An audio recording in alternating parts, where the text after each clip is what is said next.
Hello guys and welcome back to my channel. So in today's video I'm going to be sharing with you something that I actually have never done on my channel.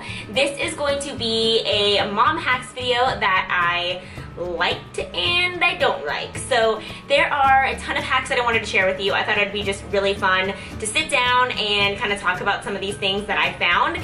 Some of them I tried and I thought were a very bad idea, and others I actually thought were a really good idea, and I'll probably end up just continuing to use them.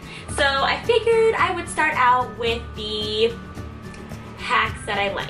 So the first hack that I actually have been using for quite a long time, I actually didn't really know it was a hack, but it definitely is a hack now that I think about it. I have been using my bra bag, or just a garment bag, for baby socks since Adriana was born. She has a brother and he also has smaller socks, and her socks are really, really small. If you just put baby socks in the actual washing machine, we have a big washing machine and they tend to just be hard to find, and sometimes socks get lost. I feel like socks get lost a lot and everybody can kind of relate to that. I'll be buying brand new ones and then I can't find them, and I'm like, okay, we live in a tiny house, like how am I losing all of these socks? They just randomly disappear. I don't get it. So what I like to use is just using a garment bag to put all of their socks in, and it just keeps them in one solid place. I throw it in the washing machine, and then once it's done washing, I have all of the socks in a bag in one hand, and I actually can just throw that into the dryer and I will never lose a sock again. The next hack that I really like was putting toys in the dishwasher. A lot of babies and just kids in general put a lot of stuff in their mouth, and it does get tiring because if your child is like mine and is spoiled and they have a ton of toys, it does get kind of exhausting to have to wash every single one by hand with wipes or in the sink with soap and water. It just gets so draining and so tiring, but actually putting them in the dishwasher and just running the dishwasher is so much easier, and I can't believe I never realized that until now. So I have now been doing that since I found this hack, just putting all of her toys, even big cars, you could put in the bottom like load of the dishwasher. Big cars, I put Jordan's trucks in there, and they're completely washed, completely sanitized, and you don't have to worry about anything but just putting them back in their toy chest. So when Adriana was younger, when she was, I would say from when she was born to about 4 months, she had such a hard time taking medicine. It was actually quite scary when we would give her medicine. She had to have grape water a lot because she had colic. If you guys have been following me, you know that she had colic for a period of time because she was allergic to coffee, and I was breastfeeding at the time.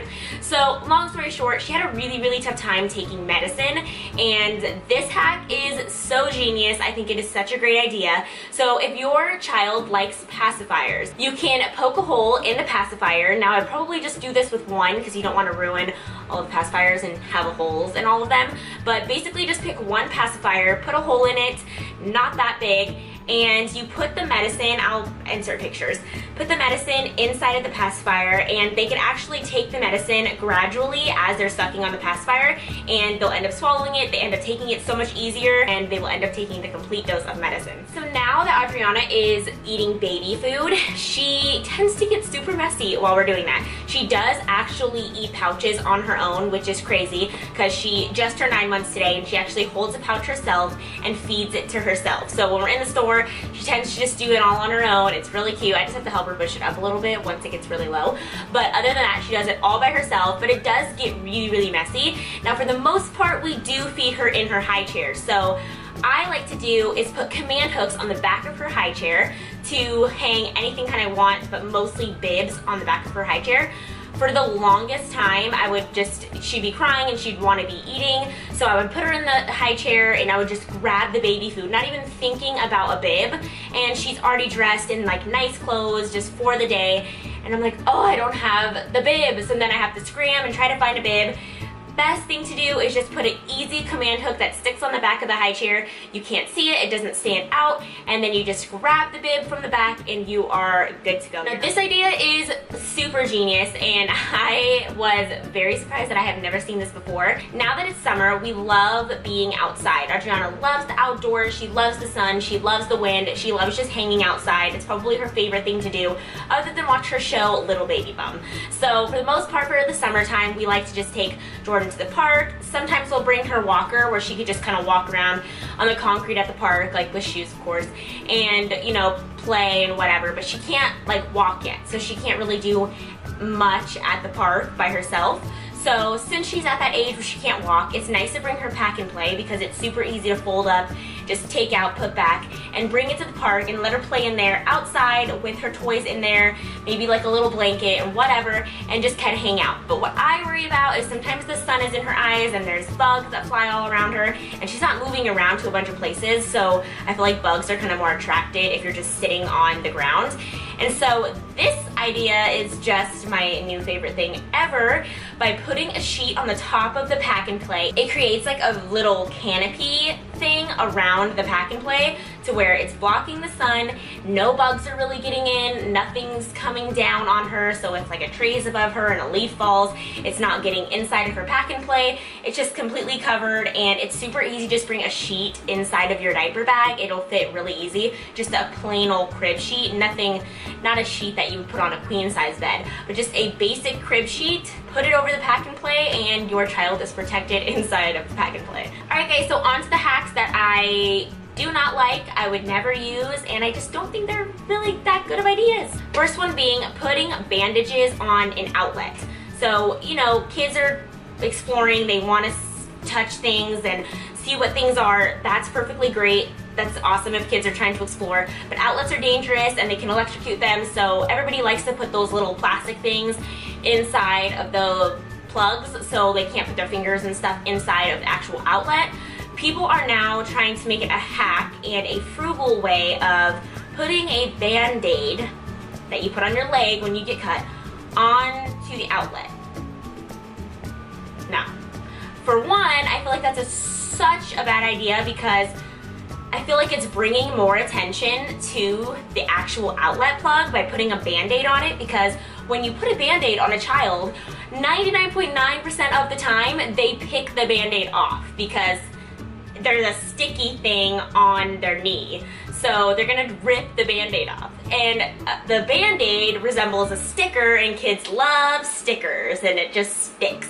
So putting a band-aid on an outlet I think is a really bad idea. They're going to draw attention to the actual outlet plug, which means they're most likely going to rip it off in a matter of seconds.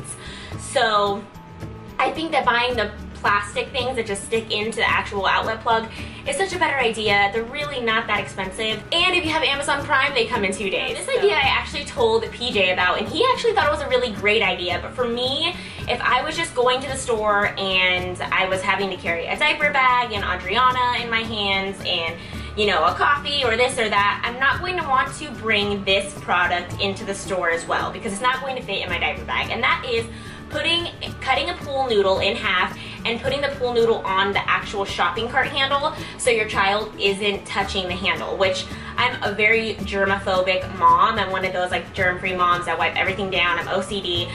I need a clean house to do anything. Yes, that's me. So I love the idea of it, but for me, I don't think it's the best hack that you can possibly have for creating a germ-free cart for your child, because it's just, for one, it's big.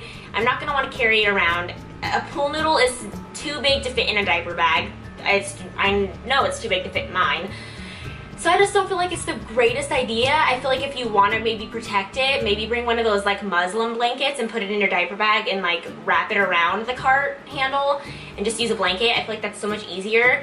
For us, we just use the shopping cart cover, which I've posted photos of before. We just put it in our diaper bag and it fits in there, and it's super easy and convenient.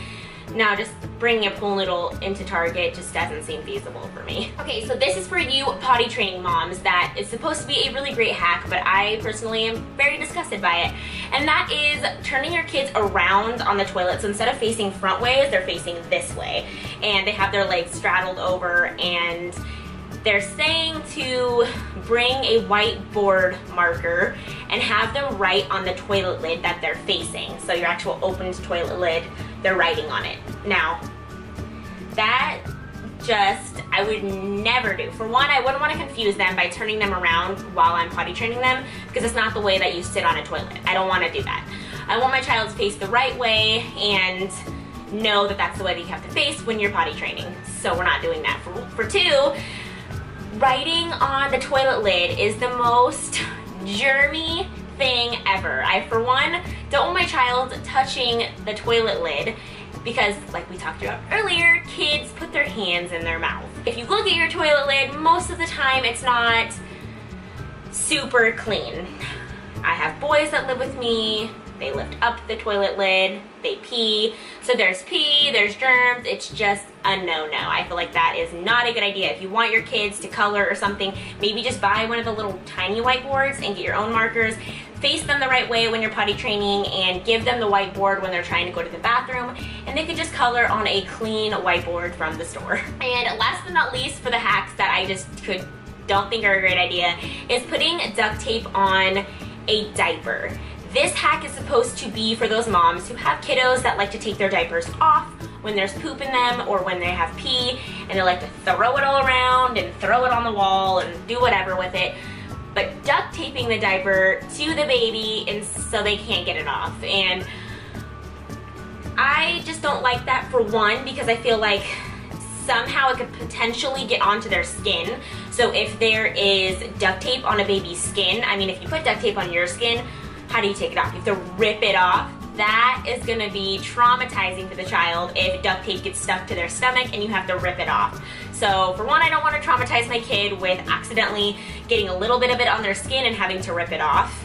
And it just scares me, and I don't think it's a good idea. So there has to be other ways to make sure that your baby's diaper can be kept on. Since I majored in child development, just a little information and food for thought. If your baby's trying to take off their diaper when they have poop or pee in, they most likely are ready to potty train. So not all the time, not every case, but most cases when your baby's trying to do that and trying to take their diaper off, that means that they're wanting to not be in a diaper anymore and they are almost ready for the toilet. So that's actually a good thing if they're not doing that, but they're showing signs that they want to be on the big toilet, which is what a mom wants. So that is that. I hope you guys enjoyed this mom hacks video. If you did, leave me a big thumbs up for more hack videos, and also let me know down below if you guys have used any of these hacks. If you guys are gonna use the hacks, let me know. And if you guys have any hacks for me that I should try for one of the kiddos, then also let me know down below. Don't forget to subscribe to my channel for more, and I will see you next time. Bye guys.